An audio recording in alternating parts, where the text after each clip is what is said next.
Assalamualaikum warahmatullahi wabarakatuh. Hai teman-teman, perkenalkan saya Cindya Putri. Di sini saya akan menjelaskan tentang statistik dan model-model dasar perencanaan pembangunan untuk memenuhi tugas konten digital pada mata kuliah perencanaan pembangunan. Oke, baik, kita akan langsung menjelaskan tentang statistik dan model-model dasar perencanaan pembangunan. Yang pertama adalah pengertian statistik.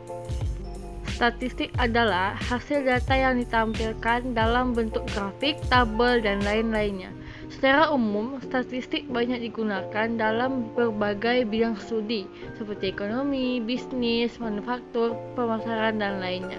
Menurut KBBI, statistik adalah angka-angka atau catatan yang dikumpulkan, dikelompokkan, dan ditabulasi sehingga didapatkan informasi berkaitan dengan masalah tertentu. Statistik pada dasarnya adalah data-data yang dihasilkan dari pengolahan yang dipelajari di statistika. Jadi, statistika adalah ilmunya, sedangkan statistik adalah datanya. Kemudian tujuan statistik ada 4. Yang pertama, untuk membuat deskripsi atau juga untuk menjelaskan data mengenai populasi yang diselidiki. Yang kedua, untuk membantu dalam membuat estimasi mengenai nilai yang tidak diketahui dengan berdasarkan data yang dianalisis. Yang ketiga, untuk membuat estimasi tentang suatu akibat hipotesis yang diterima. Estimasi tersebut yang nantinya akan dipakai sebagai dasar dalam mengambil keputusan. Yang keempat, untuk mengurangi jumlah populasi yang luas pada ukuran yang lebih kecil supaya lebih mudah untuk dipahami.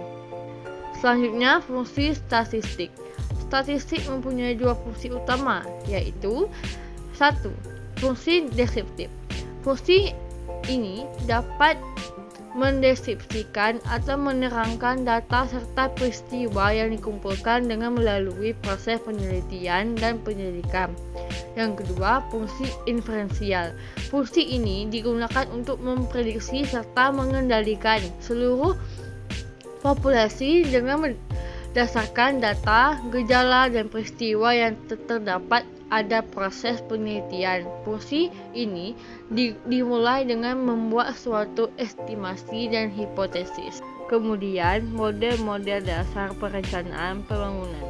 Menurut Todaro, model dan metode perencanaan pembangunan ekonomi merupakan usaha secara sadar dari suatu organisasi pusat untuk mempengaruhi, mengarahkan, serta dalam beberapa hal, bahkan mengendalikan perubahan dalam variabel ekonomi yang utama, misalnya PDB, konsumsi, investasi, dan tabungan. Ada 3 model perencanaan pembangunan. Yang pertama, model agregat. Yang kedua, model input, output, dan proyeksi sektoral. Yang ketiga, penilaian proyek dan analisis manfaat biaya sosial. Yang pertama, model agregat. Model ini berhubungan dengan perekonomian secara keseluruhan dan menyangkut komponen-komponen agregat seperti konsumsi, produksi, investasi, tabungan, ekspor, impor, dan lain-lain. Model ini biasanya digunakan untuk menentukan laju pertumbuhan PDB dengan asumsi yang disederhanakan. Yang kedua, model input, output, dan proyeksi sektoral. Model ini memperhitungkan kenyataan bahwa kegiatan ekonomi dalam sektor-sektor industri yang utama senantiasa saling berhubungan satu sama lain dalam suatu bentuk himpunan persamaan aljabar yang simultan yang pada akhirnya akan menunjukkan proses produksi atau teknologi yang digunakan dalam masing-masing sektor industri. Yang ketiga, penilaian proyek dan analisis manfaat biaya sosial. Meskipun lembaga perencanaan di negara-negara berkembang pada umumnya menggunakan output-input sektoral yang telah disederhanakan, namun dalam kegiatan operasional sehari-harinya mereka lebih memperhatikan alokasi dana investasi pemerintah yang selalu terbatas berdasarkan teknik analisis makroekonomi yang dikenal dengan nama penilaian proyek atau project appraisal.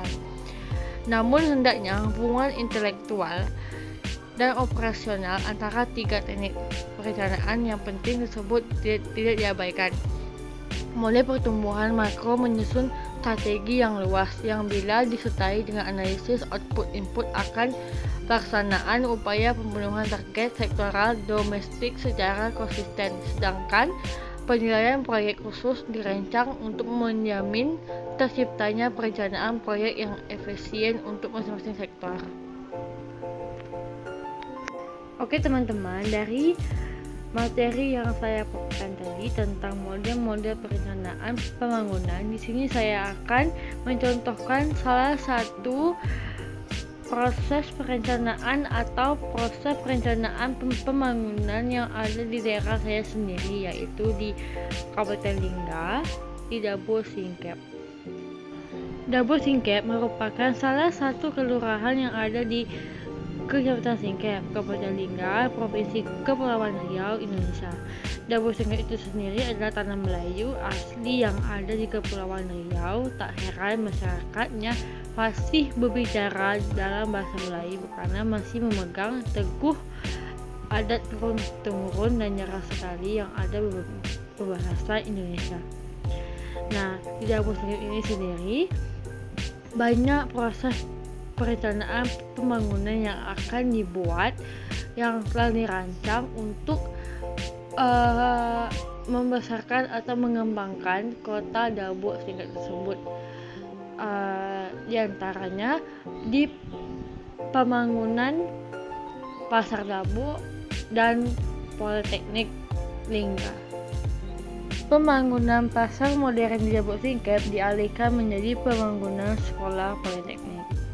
Setelah setahun nanti, Politeknik Lingga akhirnya dapat SK Kemendikbudristek. Setahun lebih kurangnya, Yayasan Lingga Terbilang yang menangui perguruan tinggi ilmu terapan atau dikenal Politeknik di Kabupaten Lingga, Kepulauan Riau berdiri akhirnya mendapatkan kabar baik, di mana pada tanggal 11 Maret lalu diresmikan mendapat surat keputusan SK dari Kementerian Pendidikan, Kebudayaan, Riset, dan Teknologi. Politeknik ini satu-satunya di Kabupaten Lingga memang sangat dinanti-nanti banyak pihak, termasuk masyarakat di bumi bunda tanah Melayu ini. Namun setelah gedung kampus diresmikan oleh Wakil DPR, banyak yang tak mengetahui lagi perkembangan kampus ini. Tak sedikit pula masyarakat mulai pesimis. Namun kekhawatiran terhadap kelanjutan kampus pertanian pertama di Kepulauan Riau tersebut kini mulai menemukan titik terang melalui SK Kemendikbudristek tersebut. Mantan Bupati Lingga alias Welo yang merupakan ketua Yayasan Kemajuan Lingga Terbilang menyebutkan butuh proses panjang dan penantian yang cukup lama untuk mendirikan kampus yang terletak di Emplacement Timah di Dabo Singkep ini.